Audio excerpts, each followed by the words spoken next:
Good evening बच्चों, कैसे हो?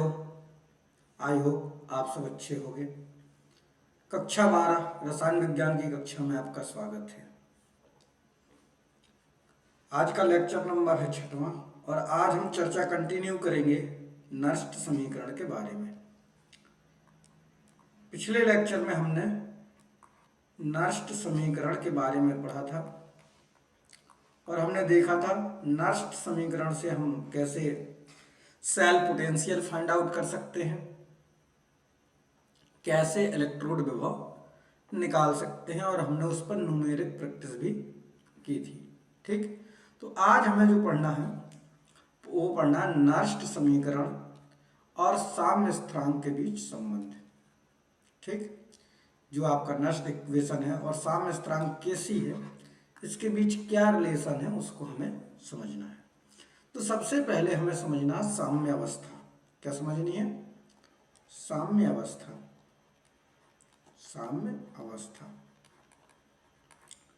तो आपको याद है कि जब कोई रिवर्सिबल रिएक्शन जैसे A plus B is equal to क्या हो, C प्लस डी हो, तो ये अभिक्रिया कैसी हो? रिवर्सिबल हो, उत्क्रमणीय हो। क्या हो? उत्क्रमणीय हो।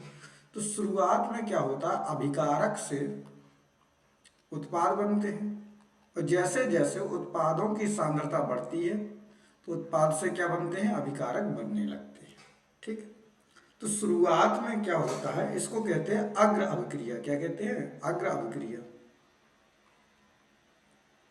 ठीक, और इसको कहते हैं पश्च अभिक्रिया। ठीक, तो शुरुआत में क्या होता है, अग्र अभिक्रिया की दर कैसी होती है? ज्यादा होती है और पश्च अभिक्रिया की दर कैसी होती है? कम होती है। बट धीरे धीरे क्या होता है, अग्र अभिक्रिया की दर घटती जाती है और पश्च अभिक्रिया की दर बढ़ती जाती है और एक स्टेज ऐसा आता है जहां पर दोनों अभिक्रियाओं की दर कैसी होती है? बराबर हो जाती है, यानी कि R forward is equal to R backward. अग्र अभिक्रिया की दर किसके बराबर हो जाती है? पश्च अभिक्रिया की दर के बराबर हो जाती है और उसको हम कहते हैं साम्य अवस्था। और यदि हम साम्य स्थिरांक की गणना करें तो साम्य स्थिरांक आपका केसी, ये क्या होता है? उत्पादों की सांद्रता यानी कि सी उत्पादों की सांद्रता और बटे में अभिकारकों की सांद्रता ए। ठीक है, ये क्या होता है आपका? उत्पादों की सांद्रता और बटे में अभिकारकों की सांद्रता। ये होता है आपका साम्य स्थिरांक। तो इसी केसी और नष्ट समीकरण के बीच में हमें संबंध समझना है। ठीक है, तो जब भी हम रिडॉक्स की बात करें, रासायनिक सेल की बात करें, कोई रासायनिक सेल है, मान लो zinc plus copper double positive से क्या बन रहा है? Copper plus zinc double positive बन रहा है, कुछ इस प्रकार का सेल है। तो जब ये साम्य अवस्था में आएगा रिएक्शन तो क्या होगा? सेल विभव जीरो हो जाएगा।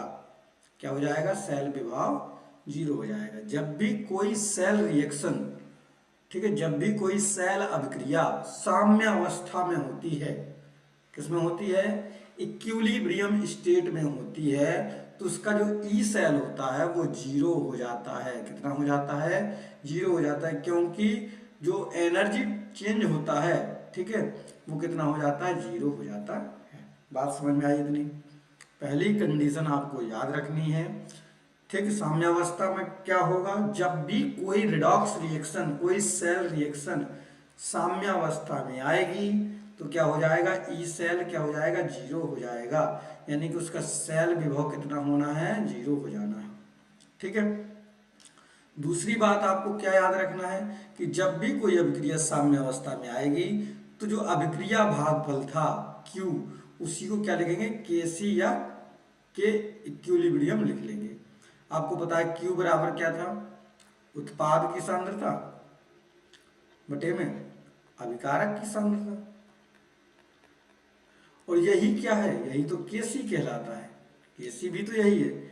आप देखो केसी हमने क्या निकाला? केसी क्या है? उत्पादों की सांद्रता।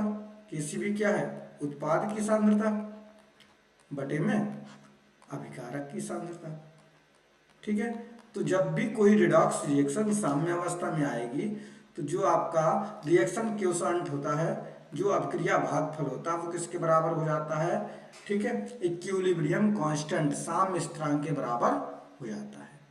ठीक, तो यदि हम इस फॉर्मूले में जो ये नर्स इक्वेशन था, नर्स इक्वेशन क्या था? ई सेल बराबर E not cell minus R T upon N F L N Q, ये था आपका नष्ट इक्वेशन, नष्ट समीकरण। इस समीकरण में हमने क्या किया?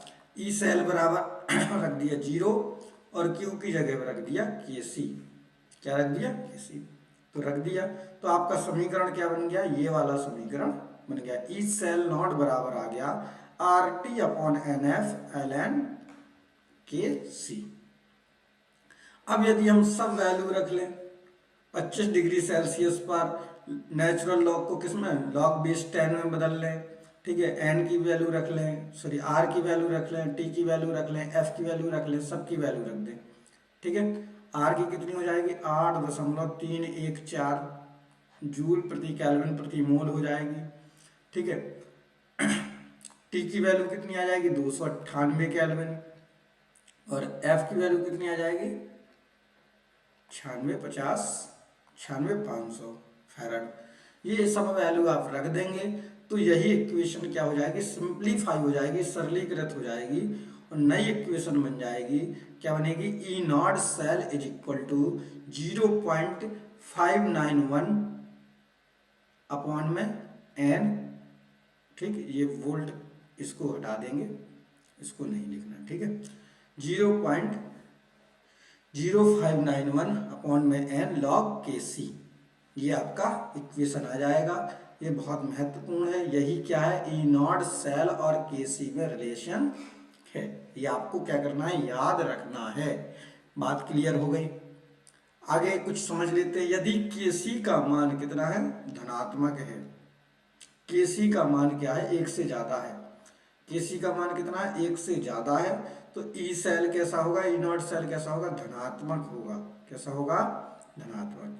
के सी का मान कितना है? 1 से ज़्यादा। तो जो ई नॉट सेल आएगा वो कैसा आएगा? पॉजिटिव आएगा। पॉजिटिव आएगा, इसका मतलब अभिक्रिया क्या होगी? आगे की ओर अनुकूल होगी। ठीक है, अभिक्रिया कहाँ की ओर जाएगी? फॉरवर्ड डायरेक्शन में जाने के लिए क्या होगी? स्पॉन्टेनियस होगी। रिएक्शन किस ओर स्वतः प्रवर्तित होगी? तो अग्र अभिक्रिया क्या होगी? स्वतः प्रवर्तित होगी।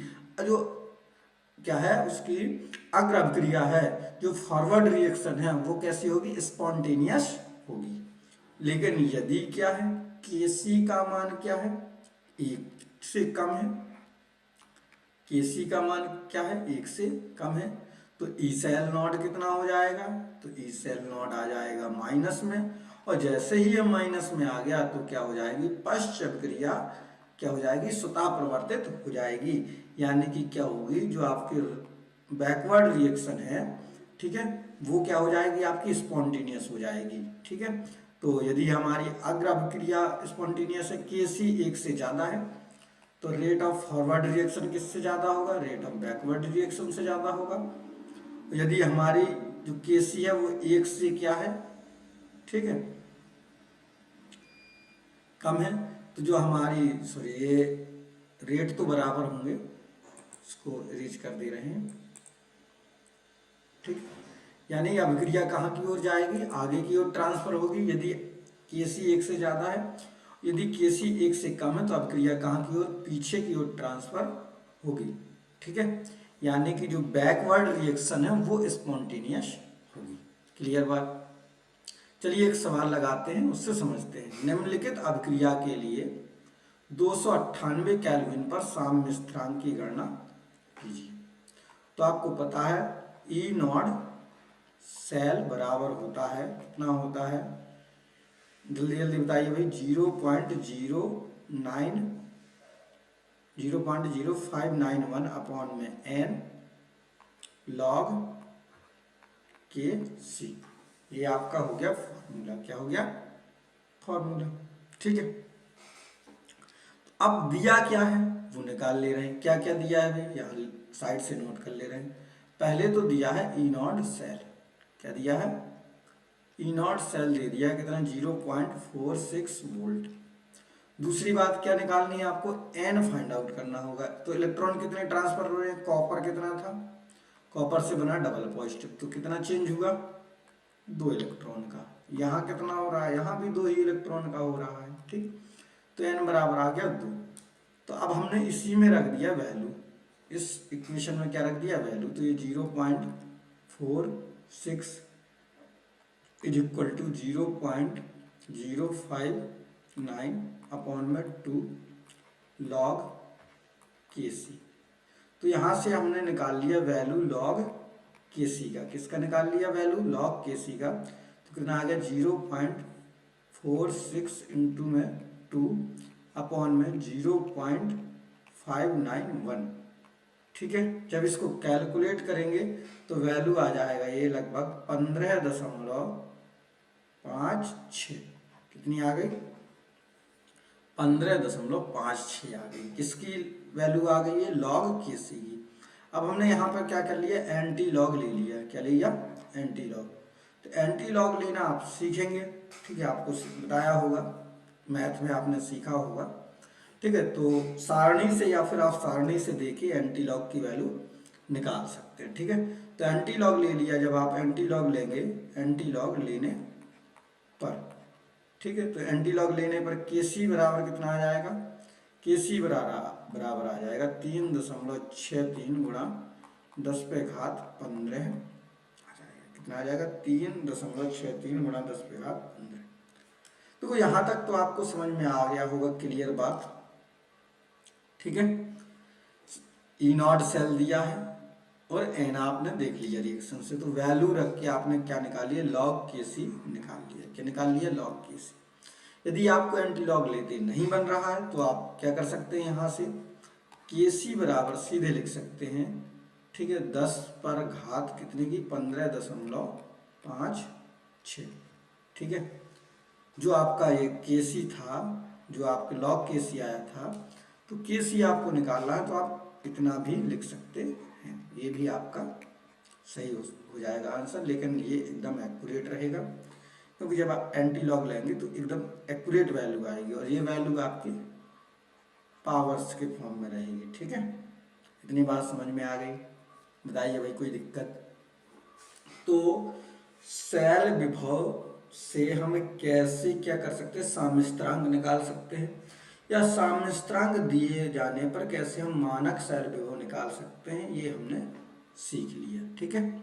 तो आगे हमें पढ़ना गिब्स ऊर्जा और सेल विभव में क्या संबंध होता है, वो हमें सीखना है, ठीक है। क्या सीखना है हमें सीखना है गिब्स फ्री एनर्जी जो है और सेल पोटेंशियल में क्या रिलेशन है, वो हमें जानना है, ठीक। बताइए, पिछला तो क्लियर हो गया होगा, साम्यस्थिरांक और मानक सेल विभव कैसे एक दूसरे पर रिलेटेड है वो समझ में आ गया होगा। अब बात करते हैं गिब्स ऊर्जा की, ठीक है। तो किसी भी गैल्वेनिक सेल द्वारा किया गया अधिकतम कार्य और मुक्त ऊर्जा में परिवर्तन का संबंध, ठीक है, इस प्रकार से है। क्या है, डेल्टा जी बराबर minus n F E cell. क्या है ये, डेल्टा जी बराबर minus n F E cell, ठीक। डेल्टा जी क्या है, यहाँ पर गिब्स फ्री एनर्जी, एन क्या है, इलेक्ट्रॉनों की संख्या, एफ क्या है, फैराडे नियतांक, और ई सेल क्या है, सेल का विभव या विद्युत वाहक बल, ठीक है। तो ये 96,485, तो हम इसको कितना लिखते हैं, 96,500 रखते हैं लगभग, ठीक है। हम इसको 96,500 मान के ही चलेंगे, ठीक। तो क्या है भाई, तो एक बार फिर से देख ले, डेल्टा जी बराबर क्या होता है, minus n F E cell, n इलेक्ट्रॉनों की संख्या, एफ फैराडे नियतांक, और ई सेल क्या है, सेल का विद्युत वाहक बल या सेल पोटेंशियल, ठीक है। और यदि हम मानक कंडीशन ले लें, सांद्रता 1 मोलर ले लें और तापमान क्या ले लें 298 केल्विन ले लें, तो इसी को कहेंगे डेल्टा जी नॉट। क्या कहेंगे? Delta G not. ठीक है, मानक गिब्स मुक्त ऊर्जा, और यहाँ पर क्या आ जाएगा? ई नॉट सेल आ जाएगा बस। ठीक है, डेल्टा जी नॉट आ जाएगा, यहाँ पर क्या आ जाएगा? ई नॉट सेल, बाकी कोई चेंज नहीं, same equation. Delta G not बराबर क्या हो जाएगा? Minus n F E not cell. ठीक है, अब क्या है भाई, यदि डेल्टा जी क्या है? माइनस में आएगा तो ई सेल कैसा होगा? धनात्मक होगा। ठीक है, तो रिएक्शन कैसी होगी? स्पॉन्टेनियस होगी। इसका मतलब सेल काम करेगा। क्या होगा? सेल काम करेगा। ठीक है, डेल्टा जी कैसा है? माइनस में। जब कैसा है? डेल्टा जी कैसा है? माइनस में। तो ई सेल कैसा होगा? प्लस में होगा। इसका मतलब रिएक्शन कैसी होगी? स्पॉन्टेनियस होगी। ई सेल प्लस में है या डेल्टा जी माइनस में, तो रिएक्शन कैसी है? स्पॉन्टेनियस। स्पॉन्टेनियस का मतलब सेल काम कर रहा है। ठीक है, वहीं डेल्टा जी कैसा हो जाए? धनात्मक हो जाए। डेल्टा जी कैसा हो जाए? पॉजिटिव हो जाए। इसका मतलब जो आपका ई सेल है वो कैसा हो जाएगा? माइनस में हो जाए। इसका मतलब रिएक्शन कैसी हो जाएगी? नॉन स्पॉन्टेनियस हो जाएगी। इसका मतलब सेल काम नहीं करेगा। ठीक है, सेल काम नहीं करेगा। ठीक, और यदि डेल्टा जी कितना हो जाए? 0 हो जाए, तो ई सेल भी कितना हो जाएगा? 0 हो जाएगा। इसका मतलब सेल कैसा? इक्विलिब्रियम में, यानी कि सेल अभी डेड है। बात समझ में आई? डेल्टा जी माइनस में है, इसका मतलब रिएक्शन स्पॉन्टेनियस है। इसका मतलब सेल काम कर रहा है। डेल्टा जी प्लस में है, इसका मतलब रिएक्शन नॉन स्पॉन्टेनियस है, अस्वतः अभिक्रिया है। इसका मतलब सेल काम नहीं कर रहा है। डेल्टा जी कितना है? 0 है। इसका मतलब सेल किस अवस्था में? साम्यावस्था में है। क्लियर बात? चलिए एक सवाल से इसको समझते हैं। एक डैनियल सेल के लिए मानक सेल विभव ई सेल नॉट कितना? 1.1 वोल्ट है। इस अभिक्रिया के लिए मानक गिब्स ऊर्जा की गणना कीजिए। तो हमें डेल्टा जी नॉट निकालना है, तो क्या हो जाएगा? Minus n F E cell not, यही तो फॉर्मूला हो जाएगा। ठीक है, तो रख देंगे वैल्यू। डेल्टा जी नॉट निकालना, एन कितने होंगे? जिंक से जिंक डबल पॉजिटिव बना, यानी कि 2 इलेक्ट्रॉन ट्रांसफर हुए होंगे, तो एन आ गया 2। एफ कितना होता है? 96,500। और ई सेल नॉट कितना दिया? 1.1। सबका गुणा कराओ, सबका गुणा कराओ तो कितना आ जाएगा? फटाफट बताओ भाई, कितना आ जाएगा? गुणा करके देखना कितना आ जाएगा? 21/67।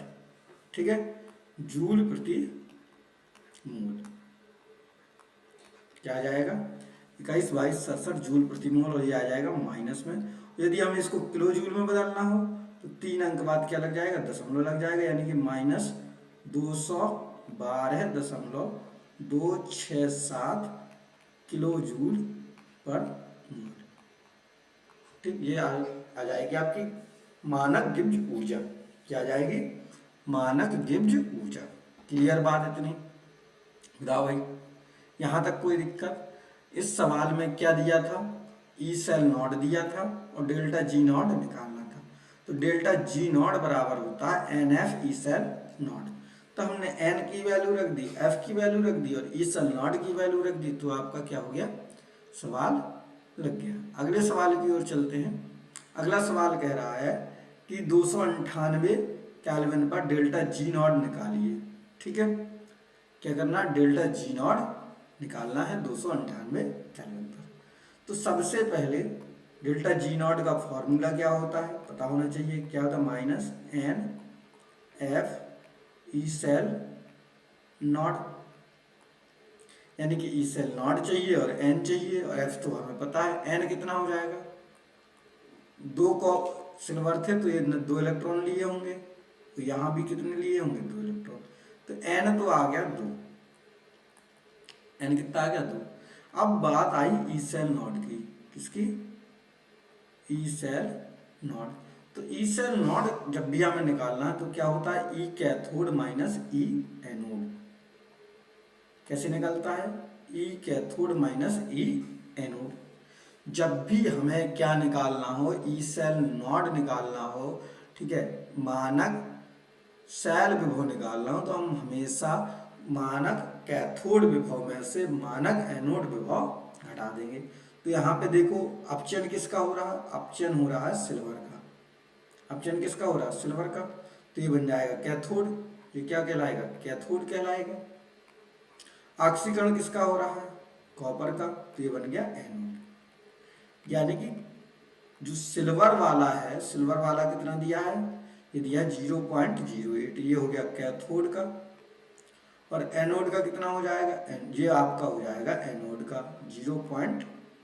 तो ये आप घटा देंगे तो 0.34 सब्ट्रैक्ट कर दिया, तो ये आपका कितना आ जाएगा, घटाएंगे तो ये आपका आ गया 0.46, कितना आ गया 0.46 आ गया, ठीक, वोल्ट। ये आपका आ गया ई नॉट सेल। तो अब इसमें रख देंगे उठा के, तो माइनस, ये आ गया 2, कितना हो गया 96,500, ये हो गया 0.46। गुणा करा देंगे सबका, गुणा करा देंगे तो आ जाएगा 88,766, लगभग कितना आ जाएगा 88,766.2 आ गया, ठीक है। ये क्या आया, जूल प्रति मोल, क्या आ गया, जूल प्रति मोल। और इसको कन्वर्ट यदि करना है किलो जूल में तो आ जाएगा, ये माइनस में आएगा, ठीक है, माइनस 88.766 किलो जूल पर मोल, ठीक है। ये आपका आंसर आ जाएगा। क्लियर बात। तो आज हमने दो चीजें सीखी। क्या चीज सीखी, एक तो साम्य स्थिरांक, साम्य स्थिरांक। तो हमने देखा जब भी साम्य पे होती है अभिक्रिया तो ई सेल जो होता है वो कितना हो जाता है, 0 हो जाता है।